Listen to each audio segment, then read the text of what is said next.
All right, man. Today is Tuesday. It's January 27th. Welcome to the Dog Walk presented by Barstool Sports. Here we are. It's myself, it's Chief, and we are joined by a special guest today, White Sox Dave. Our Ukrainian-Russia expert. You've definitely joined in on another one of these, I feel, before, but I forget what it was. On a Tuesday one? But we I did the logistics one. That was just a joke. You've had to have done I one think of them he at least, probably though. has at some point. Like something that he's deep in on. So, you read the title of the podcast description. We're getting into the Wagner Group, the Wagner Group, however you say it, and the Russia situation. Yeah. You're like knee deep into this. I am shit, very deep into it, mostly because my sister has been back and forth. So my sister and her husband, they're both in the Army. 2 young kids. They were supposed to be in Germany for 2 years, which would have wrapped up her 10 years post-college that she would have had to do. Then she would have gone on a civilian life and, lived out. She's a psychiatrist in the Army, so she would have been, psychiatrist, therapist, whatever she would have done in the States. But she got to Germany mind you, with an infant child, like months old, and at the time a 4-year-old. And as soon as she got to Germany in late January 2022, 3 weeks later, whatever it was, Russia invaded Ukraine. So she was shipped off to the Poland-Ukraine border dealing with refugee intake for NATO. So because of that, and I'm going to be obviously tiptoeing due to the content matter, but because of that, like, I've been knee deep in it, yeah. Yeah. Okay. So that's why you're joining today. And that's what we're going to get into. Chief's done some research here. Yeah. He also had a tweet that summed it up in layman's terms. Yeah. Should I read the tweet? That was as good a layman's terms as you could have broken it down. Well, yeah, what if people just tune out after you read the tweet, though? But it's like, there's so much more to that. Yeah. But it was like, Look for the tweet. I'll talk about Jack and Coke ready to drink canned cocktail first. Listen, you guys know Jack and Coke. It's also the official whiskey sponsor of the NASCAR Chicago Street Race, a 2-day racing and musical festival in Chicago. It's basically going to be a street circuit through downtown Chicago on the shore of Lake Michigan. Jack Daniel's Tennessee Whiskey and Coca-Cola, inspired by the popular Jack and Coke cocktail, is now available in a ready-to-drink canned cocktail. Everybody knows Jack and Coke. it's iconic. It's peanut butter and jelly, yin and yang. It's exactly. good a duo as there is. It absolutely is. So the world-famous bar call known everywhere can now be enjoyed anywhere in this canned way. So make it count, Jack Daniels. Just please drink responsibly. Tennessee Whiskey, 40% alcohol by volume. Jack Daniel Distillery, Lynchburg, Tennessee. Whiskey specialty, 7% alcohol by volume. Jack Daniels and Old No. 7 are registered trademarks. 2023 Jack Daniels, all rights reserved. Whether you're hitting the race or watching from home, celebrate the Chicago Street Race with the new Jack Daniels and Coca-Cola ready-to-drink canned cocktail. Enjoy the crisp, refreshing, and unmistakable taste of the iconic Jack and Coke in a ready-to-drink can, now available nationwide. Find Jack and Coke near you or get Jack and Coke delivered by visiting jackdaniels.com/whiskey/Jack and Coke. All right, what's this tweet say? All right, so the tweet was, and when that news was breaking, that was breaking at, as I was kind of getting a little tuckered out. So that was at almost 11 o'clock at night. I'm like, I'm going to try to figure out this Wagner Group. What do you mean by that, tuckered out? I'm a little tired. Oh. Yeah. Any additives to that? No, I don't think so. Not that. I don't night. even think I was saying. I thought you were like knee deep in like a Tucker Carlson Twitter thread or something. No. See, that's like one thing I want to talk about is you got to be really careful with who you follow on this shit. With who you follow and what you follow, because there are very much two sides to this story. Oh. Like, not even story. It's like there's two sides. Russia has their stance. We as in NATO, really have our stance. Yeah. Okay. And then I think there's people just trying to figure out a solution and the truth and all that. For sure. So, yeah. Because it's impossible to believe anybody anymore. Yeah. But the tweet was, I think the best course of action, and I want to give a very, very big preface. I'm far from an expert on anything we're talking about right here. Thank you, David. Obviously. But I don't want people to be like, why in the fuck is he on? Like, I would say I do know a lot more than the general populace on what's going on. You're Davey Live Leaks. You know that website? No, yeah, I know Live Leaks. Yeah. Like I feel like you're sitting there watching like. I've been on footage, Reddit for the most part. There are like if you follow the main Reddit page, it's called Ukrainian Conflict, and the title is news and updates on Russia's invasion of Ukraine. You'd think that Ukraine was storming Moscow already. It's just Ukraine's beating the shit out of Russia here. Yeah. Not exactly the case. They have put up an unbelievable defense considering they're more or less a new nation. Don't really have technology aside from the NATO support that they're getting. Which is substantial. And Russia is a nuclear power. Everybody Yeah, thought that it would be blitzkrieg like Poland 1938, and 2 weeks later, Kiev's taken, you know? Well, and then to sum up, we'll do the tweet about the Wagner Group, okay? So I was like, I had like heard of the Wagner Group in passing, but I didn't really know what it was. So I'm like, oh, Wagner Group? Well, like, how can a group of mercenaries take over an entire country? And then I got like too deep into it. I'm like, I'm just going to do it tomorrow. I'll figure it out tomorrow. But basically what I said was, Russians are attacking Russia after feeling betrayed by Russia during a war where Russia attacked a place that was previously part of Russia. Russia is accusing Russians of treason while the other Russians continue to march on Russia in an attempt to topple Russia. And it's just like Russians against Russians. And it was like the way the media, and I was like listening to Spaces that Saturday morning from like these so-called experts saying that like we're on the verge of a civil war in Russia, like the Ukraine war is going to be over. And the Wagner Group did march within 200 miles about that. of Moscow. So that is a very, very scary thought. Now, they never actually fired a shot. They downed helicopters. Well, that was before. Heading north, they were downing helicopters and Before, what was it, Rostov, right? Like the first town that the first major. So they got to like a river, and then the Russian army was there, and from what I understand, Prigozhin, however you pronounce Wagner PMC's private military corps leader, who has been since exiled to Belarus, they say. But they got to like a river on the march northward, and they're like, oh shit, we actually, like, if you read the tea leaves, it doesn't sound like taking over as the dictator, president, whatever you want to call him, of Russia was his ultimate goal. It was more to like, so he's been around since the start of the war. Well, more like in charge of this. Yeah, do you know his story at all? Dude, it's a fucking wild story. He was I want to say he did 12 years in the 80s for armed robbery, got out of prison, became a sous chef somewhere. He was a hot dog vendor. Like He was literally a hot dog vendor, and then somehow he finagles his way, becomes Putin's personal chef.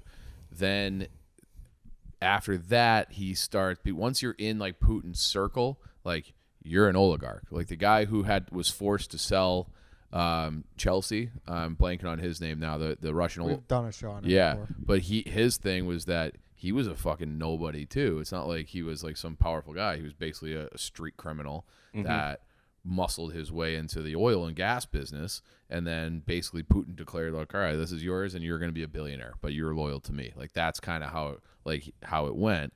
And this guy went from the hot dog vendor to a chef, to Putin's chef, to starting a catering business where he was like catering all these like major Russian events, because that was who Putin told you to pick as a caterer, and became like a multi-millionaire. Billionaire. Yeah.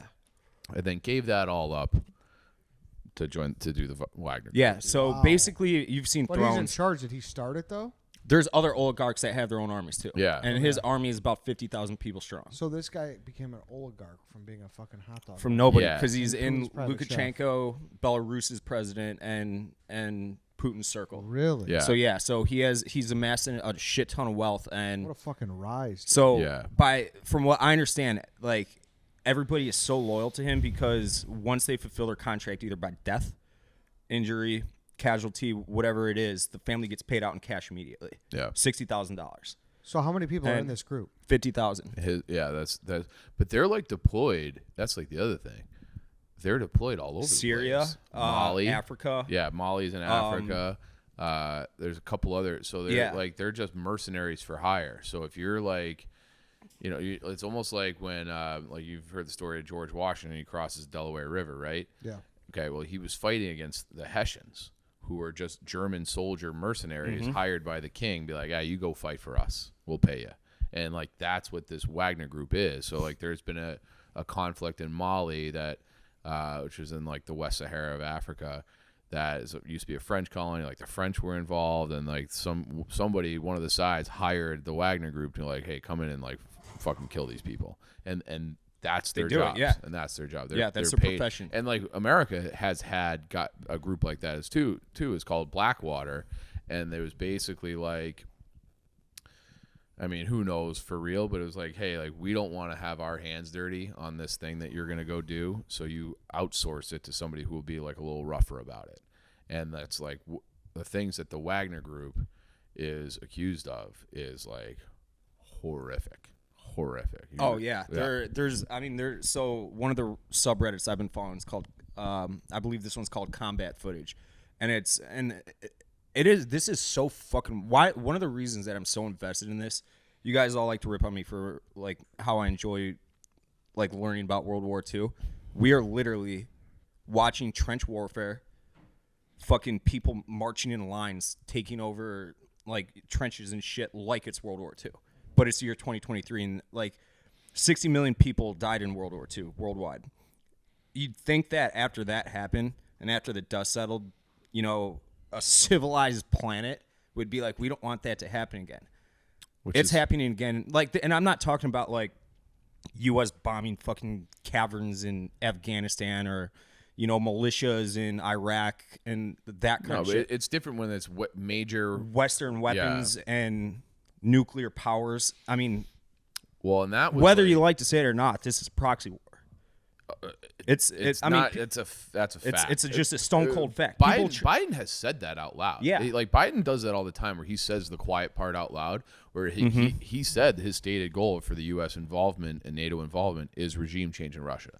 That they want to exhaust the Russian military and get regime change. Like he's like, and everyone's like, why would you say that out loud? Why would you say that out loud? I mean, everybody knows that already, but why would you say that out loud? Exactly. Like, what are you doing? So, I mean, Russia's using this private military. I do want to say that I think that's a terrible policy in general. Okay. Let Russia be Russia. Fuck them. Okay. But like the fact that that's what they're trying to do is just so crazy to me. So, but if you want to draw a comparison, like Russia's using this private military corporation, the Wagner Group, amongst others.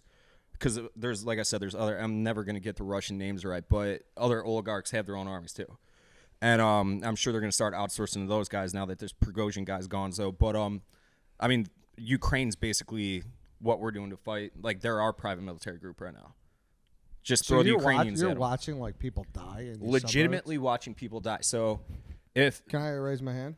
You make fun of me for like knowing about. No, but I think this is fucking weird too. Different. No, this is weird. That's why I called you. I mean, I don't know. I don't know that. Do you remember what they used to like when we were fighting terrorists and it was like ISIS and stuff? Live Leak was the ones that would publish like the beheadings and shit. Yeah. Like that's basically. I'm not. You're I did watch. I watched a video of the guy saying "fuck Russia, glory to Ukraine" while he's smoking the last drag, the cigarette. He was captured by Russians. Yeah. And they just popped him. I saw that one. Well, and that's like the other thing. Like the Wagner Group is like accused of all sorts of like war crimes, and they're apparently using fucking raping the women. Chemical warfare already. I hadn't heard that. Yeah.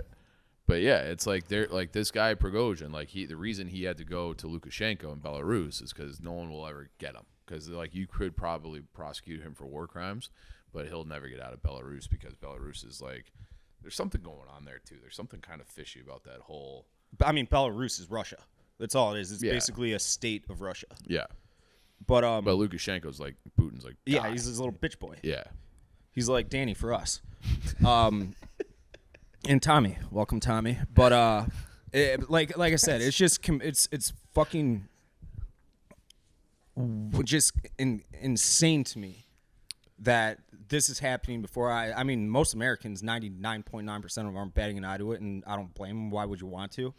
But it could spill over into a much bigger conflict. Well, and that was the thing that was kind of fucked up today or yesterday that came out, whereas like the U.S. intelligence like leaked it to the New York Times that they knew that this was going to happen, that they knew that they were going to march and like so it's like wait a second, you're going to let them march and possibly take over Moscow, and then for what as bad as Putin is.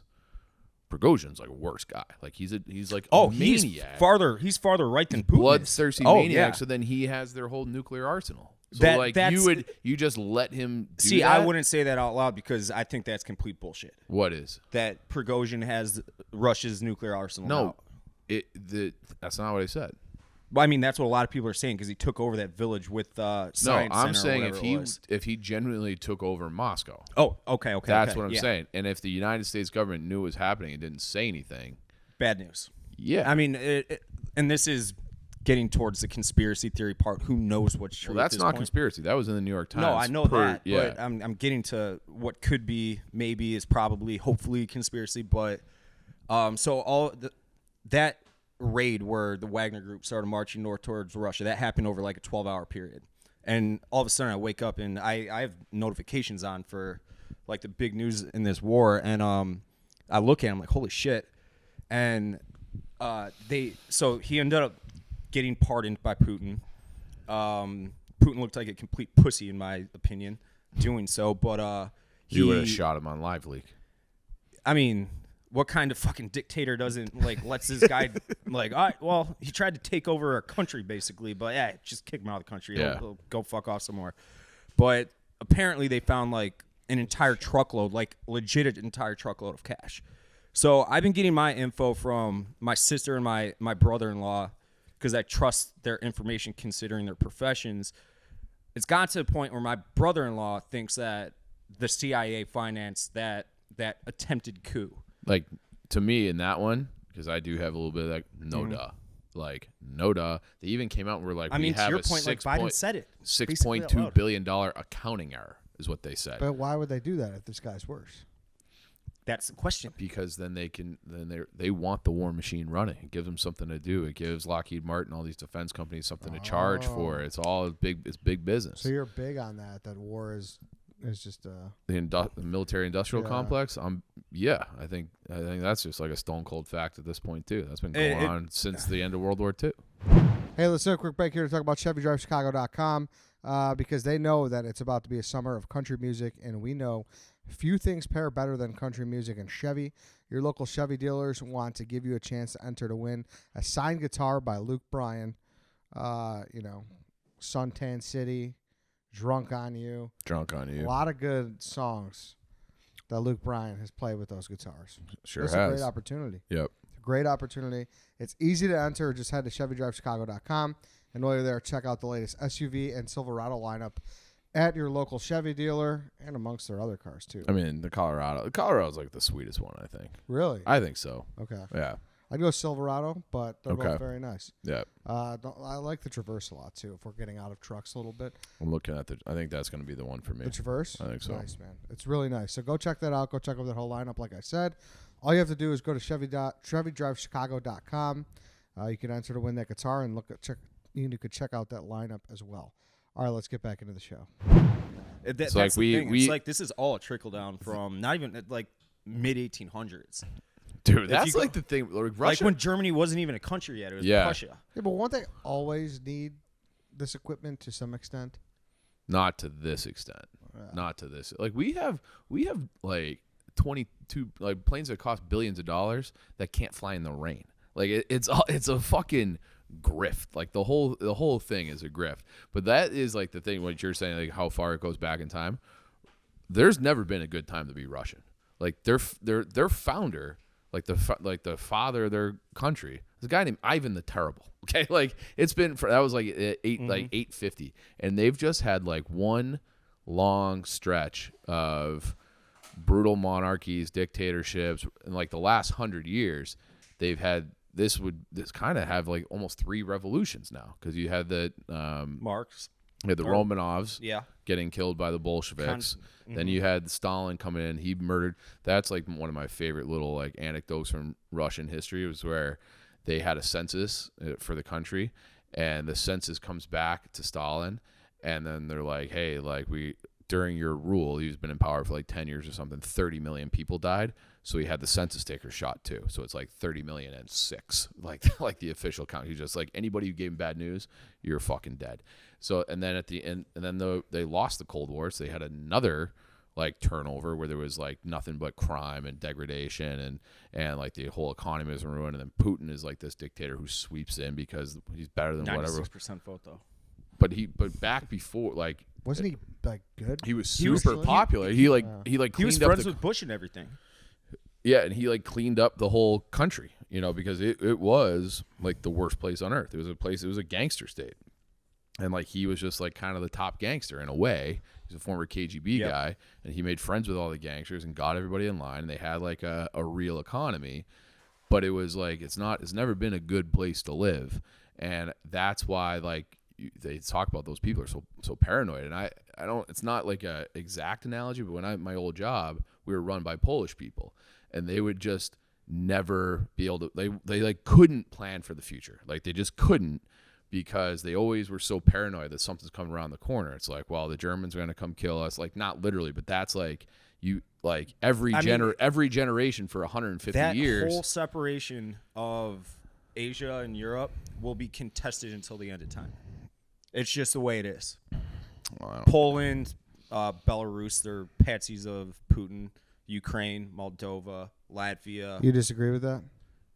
I mean, it has I don't been, know. and I then don't and know. it's starting again. And it's like, what? I mean, if it gets to this, and say Russia does successfully overthrow Kiev, and moves on to Moldova, or God forbid a NATO state, then it's.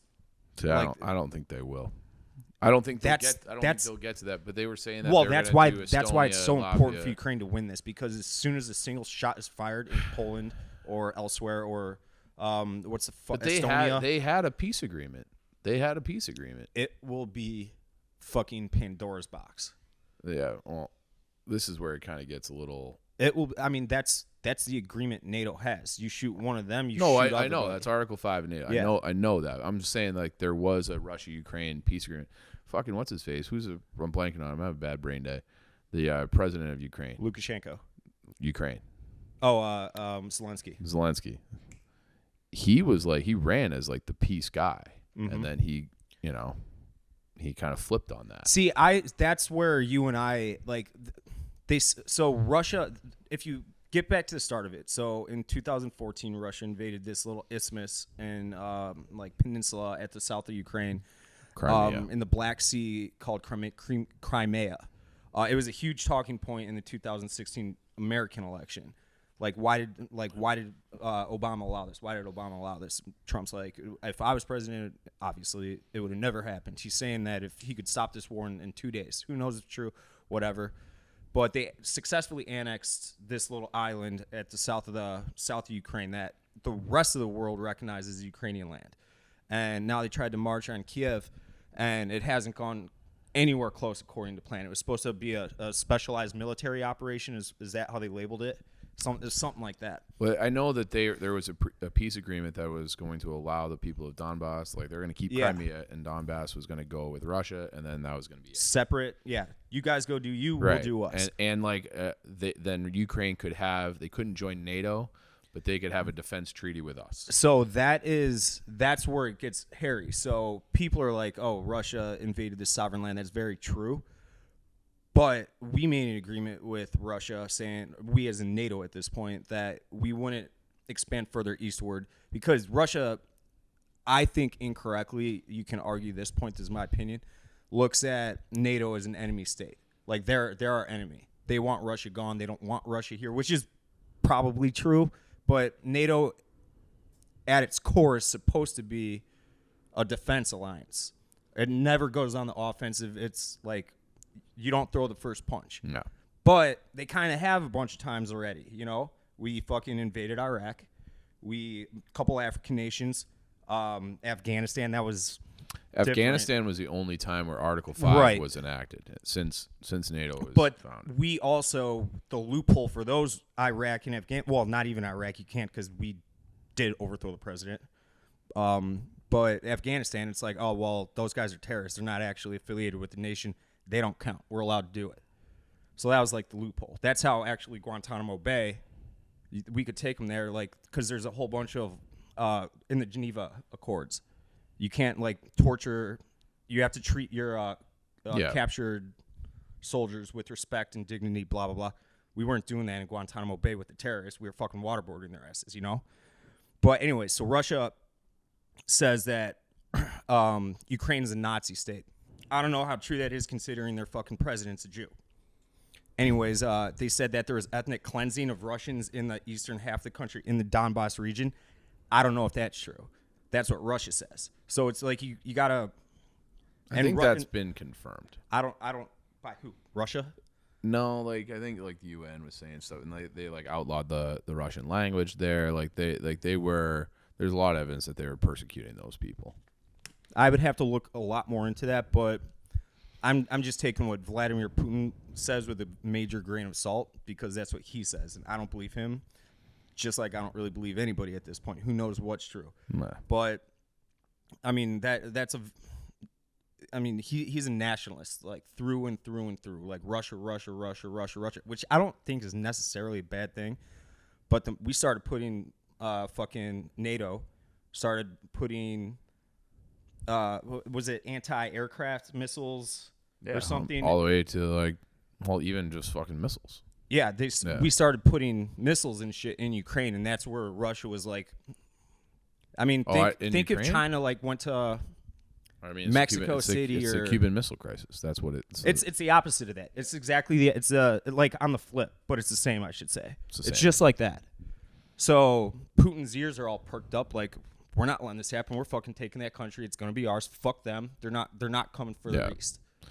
They're breaking the deal. And I do think that if the equivalent for them in World War II was like if every city got leveled all the way to Chicago, like that's what happened to Russia. And then I think it was like 1 out of every 7 or 8 people in the whole country died during World War II. It was 27 million. I just looked it up. It's like an insane number to wrap your head around. 1 out of 7 people. That's a huge chunk of your population. So I think that they're like a paranoid people and government by the nature of their history.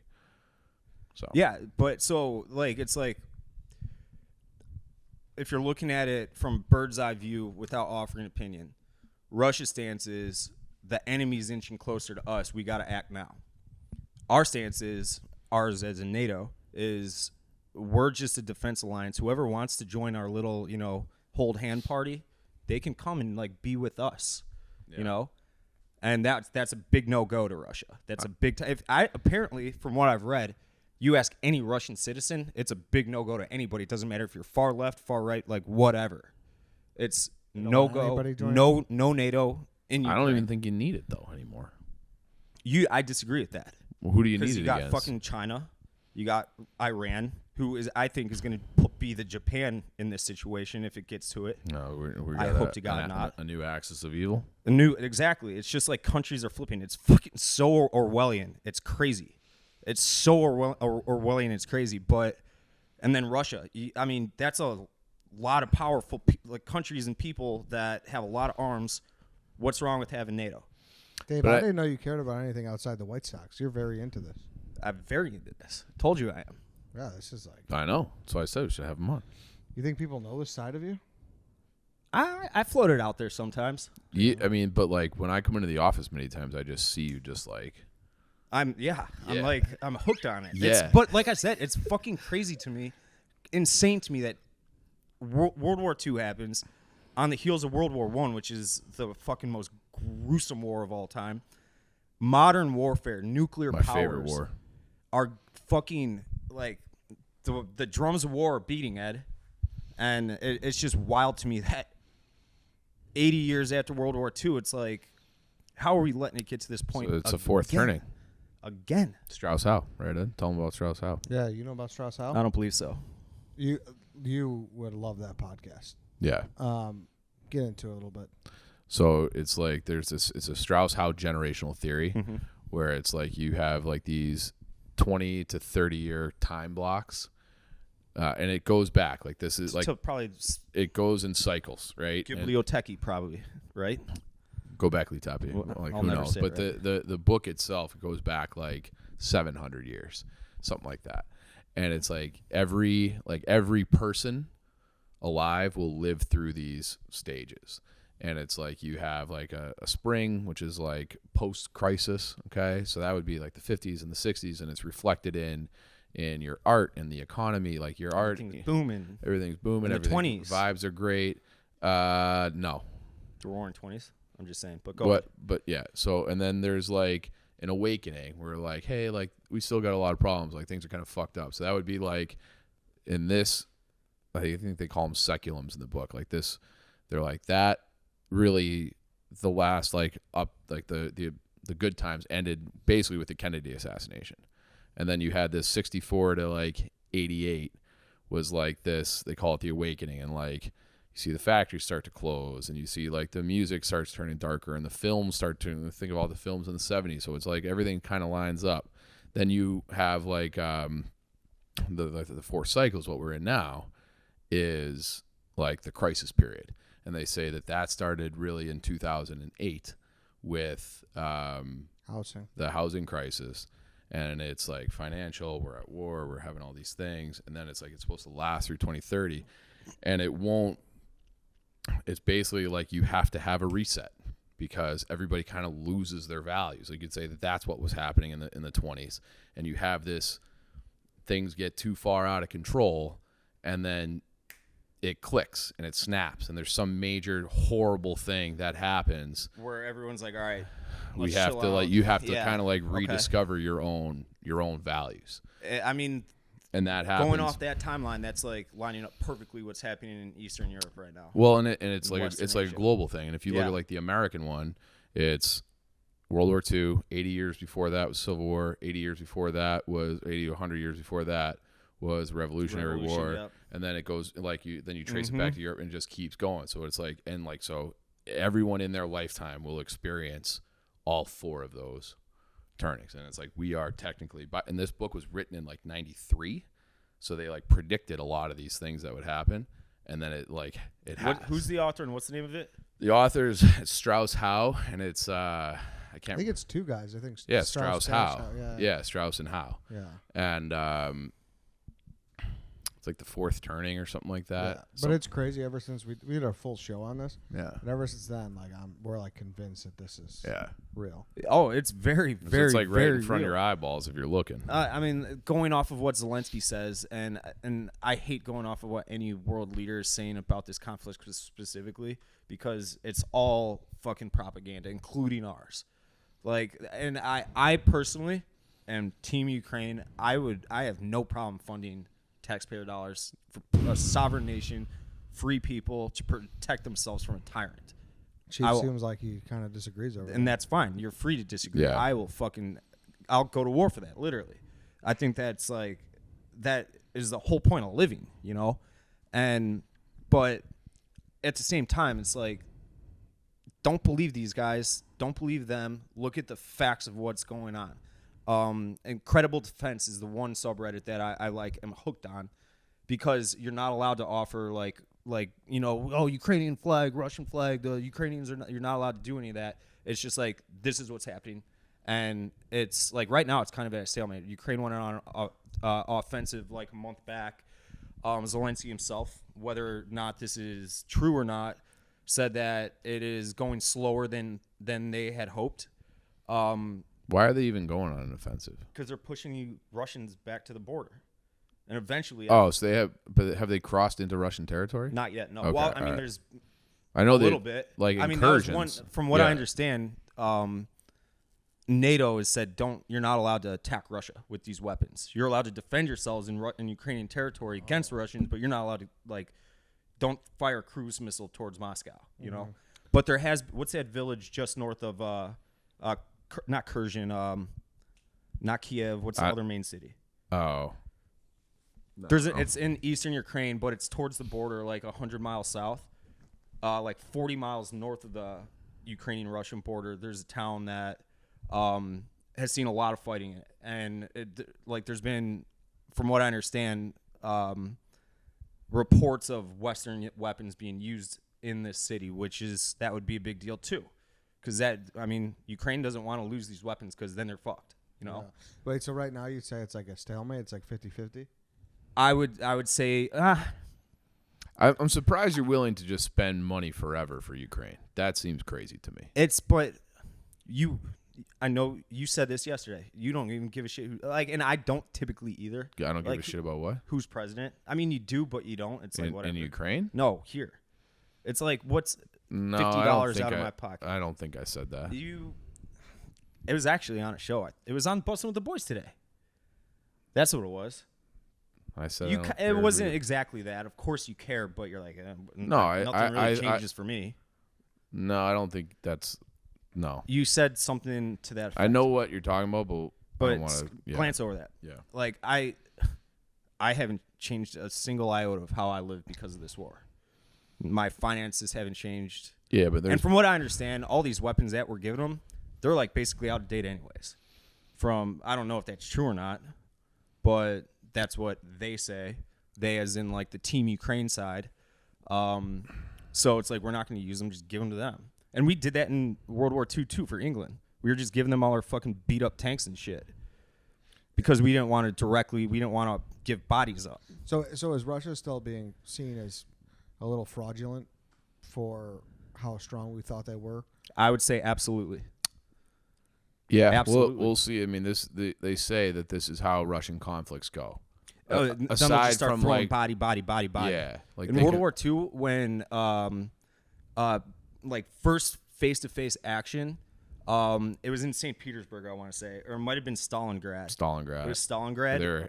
They were fighting women. All of a sudden, they're like, this is urban conflict. It's not like fought in fields like World War or the Civil War. It was Stalingrad, right? Yeah. And all of a sudden, they're like capturing women. They're like, what the fuck is this? Like, well, women they are supposed also to be at home taking care of the kids and making dinner, not fucking firing guns at us. What is this? They also had the thing where they didn't have enough rifles for the soldiers, So they're 2 to 1. so they would chain them together. Yeah. And then if your guy that's chained to you gets shot, you just hack his arm off and keep going. You pick up his gun and keep going. It's a country that has Yeah. no regard for its civilian lives. They'll just throw body after body after body after body at you, and they have since Ivan the Terrible. I would say, how is this supposed to happen? But I do think there are, not to this extent. That's how 1 out every 7 dies when you have policies like that. Just chain it to the guy next to you without a gun. I was gonna say, like, how don't they like just bring themselves out from under this? But like, I don't know. We have problems too. Well, that's what I was getting at before. Is they see Not to this NATO as a extent, but- threat to their culture and their livelihood and their Yeah. country. So when we start putting arms in Ukraine's hands, they see that as a threat. I'm trying to think, like, if Hitler in 1938, we'll use him as an example, just to get away from like everything. Like, this obviously never happened, but if he put like took over the Mexican government or something and said, "Hey, this is ours now," like what would America do? We'd be like, "What the fuck is this? Like, no fucking way! Get the fuck out of here!" You know? Yeah. And that's how Russia's reacting to, and that's why this invasion of Ukraine. So you can say that Russia was unprovoked, which I do think they were technically unprovoked because it is technically a defense alliance. Like I said, NATO doesn't throw the first punch. NATO punches back. Yeah. But Russia doesn't see it that way. That's the, I think if you unbiased treat view. somebody like an enemy, you're going to make them an enemy. And that's I right. think that's so how that NATO to is say treated that it them was from the beginning. unprovoked also is kind of bullshit because Russia has said this for fucking decades now. Like, do not fucking go into Ukraine. And that's No the fucking thing. way. Like and this is like a thing. Just I feel like just in culture where it's like most people like won't care, won't react to small things. So you just proceed an inch at a time. You take an inch, you take an inch, you take an inch until they say, "Hey, fucking stop that." Then you stop, and then you start again when they chill out, and you just take an inch and take an inch and take an inch. And I just feel like that's kind of like I think they would have been much better served bringing Russia into NATO in the beginning of the 90s. Why not? That's what I'm We saying. were That's, friends with them. well, I don't know if we're friends, but as friendly yeah. as we've ever been with them. yeah. So either that's what I was going to say. Aside from You could either dissolve it or bring them 7-year in. period in Yeah. 30s and 40s Yeah. when we had a very common enemy. Hey, let's take one more quick break here because I want to talk about BOWLERO, the largest owner and operator of bowling centers with over 325 locations throughout the United States, currently located in 34 states. We got a bunch of them in the Chicagoland Yep. area. I go to the one in Niles sometime. I go to the one in Schiller Park. Might be River Grove, whatever it is. Great time. Great I air- love the alley, dude. Great air conditioning in the summer too. Great, yes. Yeah. You're getting steamed up. Just hop Oh, on yeah. there. play 3 games or so, and you'll be good to go. Love that. Just stretch that shoulder a little bit, That's my left shoulder. Oh, all right, good. Yeah, so I'm ready to go. You can go to BOWLERO. Yep. But yeah, obviously one of America's oldest pastimes is bowling. They got great arcades, signature cocktails, a creative menu, and we're actually going to introduce the Barstool BOWLERO Invitational, this summer's most anticipated event. Joining the Invitational is easy. Simply enter your name and visit any BOWLERO near you and bowl for your chance to attend. Bowl for your chance to be entered to win one of our ultimate prizes, including limited edition Barstool bowling gear, an event at any BOWLERO, and the ultimate grand prize, which includes tickets to the Super Bowl and the NBA Finals, plus a trip to Barstool BOWLERO, plus a trip to the Barstool BOWLERO Invitational finale in Chicago on August 9th. It's gonna be awesome. That's awesome. Yeah. The fun doesn't stop there, though. Enjoy a guaranteed spot on the lanes when you reserve a lane or book an event at a BOWLERO near you. Visit BOWLERO.com using promo code Barstool for 15% off your next reservation. The offer is only valid through August 31st. Go to BOWLERO.com/Barstool to learn more about the Barstool BOWLERO Invitational starting July 12th. Participation is open until July 23rd. No skill is required. All participants have an equal chance of winning. To find a participating center near you, visit BOWLERO.com/Barstool. All right, let's get back into the show. But it's a crazy fucking situation, and I think the only legitimate good ending is Ukraine winning this war. Because if Russia does take Kiev, and they, like you said, they historically have started slowing wars. Like, they were getting their fucking asses stomped in World War II until all of a sudden, Germany also fucked up big time. Winter wars, 2 front wars, blah blah blah. But Germany or Russia captured Berlin, not the Americans, the Brits, the French. It was Russia. Yeah, we met them there, but we had to sign 2 fucking treaties to end World War II because Stalin was so pissed off that he wasn't present for the first one that they made him do it again. So there is such a long history of just fuck you, fuck you, fuck you, fuck you between the West and Russia, and if Ukraine doesn't win this war, I do see Putin or whoever is in charge after him of being brazen and taking, because there's Latvia, like I said, there's Latvia, there's Ukraine, NATO nation though. I know. If they decide that that's theirs, which it has been at different parts of history, but that's I don't think Russia wants to do that. But who knows if they have the balls? You can go into Ukraine with limited liability. You go into Latvia, then it's World War III. I know, and everybody knows it. And Moldova specifically is the one that per my brother-in-law, they say that they're targeting next. But that was also we've been saying that for a year months and months ago, and they just assumed they were going to steamroll over Kiev. Do you know what blitzkrieg is? You know where the term blitz comes from? It comes from World War II. World War II. It's lightning. That's what it means in German.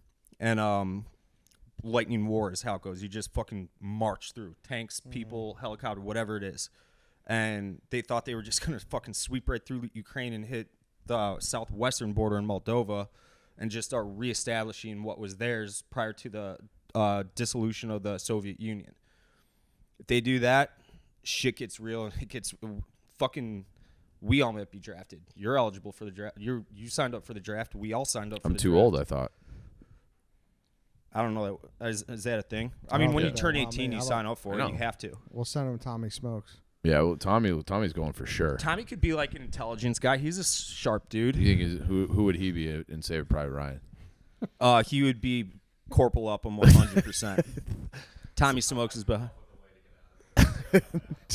You got anything to say on this topic, Tommy? Have you learned anything, Tommy?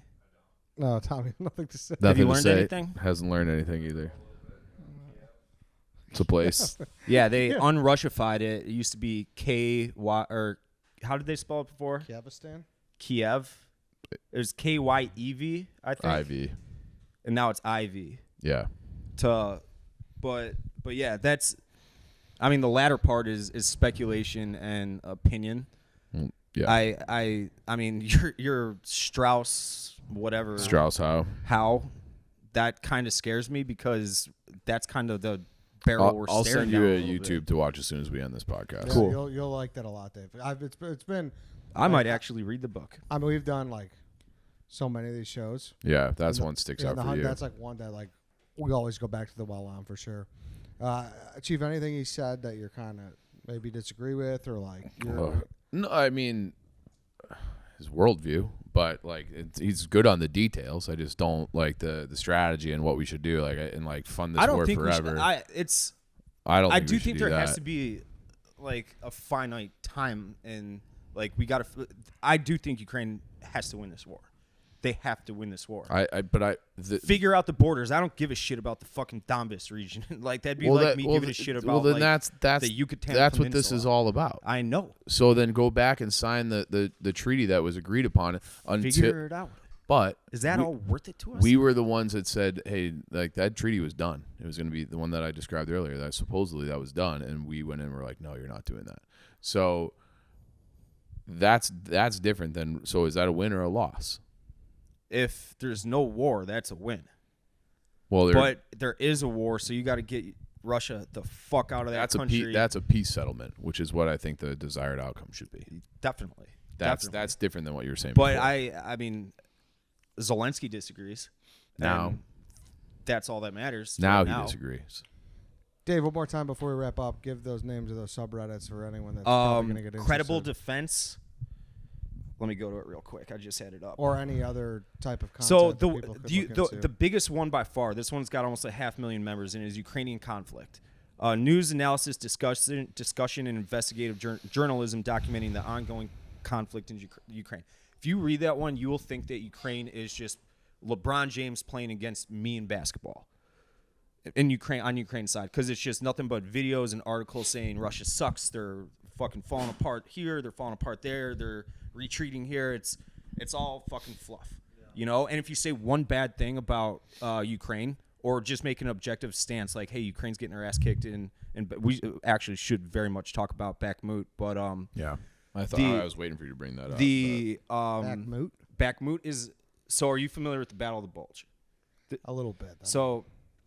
Great name. When we as in the Allied powers in World War II, there was in northern France, southern Belgium, parts of Germany. It's actually a large part of this is documented series, I guess, in Band of Brothers. But which is we were just the war was over. And then out of fucking nowhere, like we had all our line of defense all the way from the Mediterranean up through Belgium and the Netherlands. Like the war was basically over. Russia had them surrounded on the east. We had them surrounded on the west and the south. Germany, that is. And then all of a sudden, out of nowhere, there's a port in Belgium called the Port of Antwerp, where the Germans just out of nowhere just tried to push through it. And if you look at it on a map, it created a bulge in the line. We ended up stuffing them. They didn't overtake that port because that would have affected their supply lines. It would have been very bad for the Allied power or the Allies, and very good for the Axis powers. We ended up stuffing them. Berlin was overtaken. Rest is history. Bakhmut is this little village. I think it's 70,000 people, about the size of Arlington Heights, in the eastern portion of Ukraine, and it's been just bloody fucking war for 8-9 months now. And eventually the Wagner Group finally overtook it, and Ukraine backed off. And Zelensky, when they backed off, he said, Bakhmut only exists in our memories at this point. So that was prior to the offensive. When the Wagner Group eventually overtook this city, it sits on a hilltop, and it's got like inroads and outroads that go to every other part of the country. It's got like 290, 94, the Kennedy 55 all running through it basically. And the Wagner Group gave it back to the Russian military.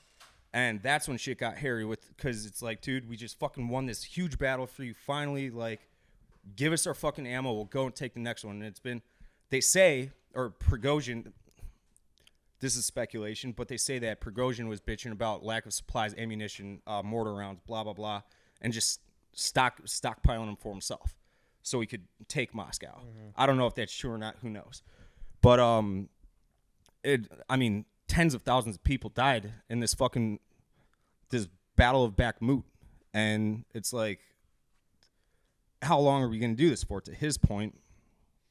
But it's a big fucking mess right now. It's a stalemate, I would say. When is your sister still on schedule to come home at the same time? No, she got pushed back 2 years. Oh, wow. Okay. So she was supposed to be out there for 2. She would have been out there until January or so of 2025 or 2024. So next year, she's got to do 2 more years out there. She's been back and forth to Macedonia now. I don't know why. And she said next, I just talked to her this morning about this. She said next is probably back to Poland. But yeah, so it's a fucked up situation. Yeah. It's very, very, very fucked up. And I like why we care about this. It's legit like caring about here's the region, Northwest Indiana. Like, why would Ukraine care about that if we had fucking fighting here, you know? Mm-hmm.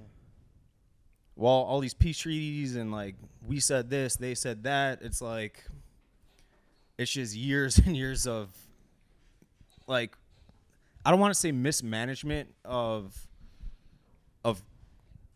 it. They didn't predict the future very well. Yeah, you know, and like smarter people, I think, would have saw that however many years down the road this would have been an issue. Maybe they did and they just didn't care because they'd long the fuck gone, you know? Yeah. Like, I don't care what happens 100 years from now. I'll be fucking dead. Yeah. You can blow up the whole planet for all I care. But I don't know. It's hairy. It's very hairy, Ed. Yeah, we'll see, man. All right, then. Dave, thank you. Foreign correspondent Dave. Yeah, foreign correspondent. War correspondent. War correspondent. Yeah. I'm like James Carville. I didn't never. He was Never thought I'd see the day. Some surprising takes, I think people would say too. I was surprised with some of your takes. Yeah, exactly. Yeah. But it shows Dave's a little more down the middle than the people give him credit for. Definitely. Yeah. I just like making fun of libs because they cry. They cry a lot. Right. This guy. All right. Like if you made fun of a MAGA dude, like he would wear that like a badge of honor. Like, you fucking MAGA is like, fuck yeah, I am. Like, you lib. It's like like they would come. You even did a lib voice there. Yeah. All right, we can cut that. We can end this. All right, thank you, Dave. That's it, everybody. Thank you for listening. Thank you for watching. We will see you all tomorrow. If you guys have any corrections or anything on anything I've said, DM me. I would love to learn more about this and get facts right and blah, blah, blah. It's very interesting to me. The history of war has always been interesting to me. Evidently. All right, then. We'll see you.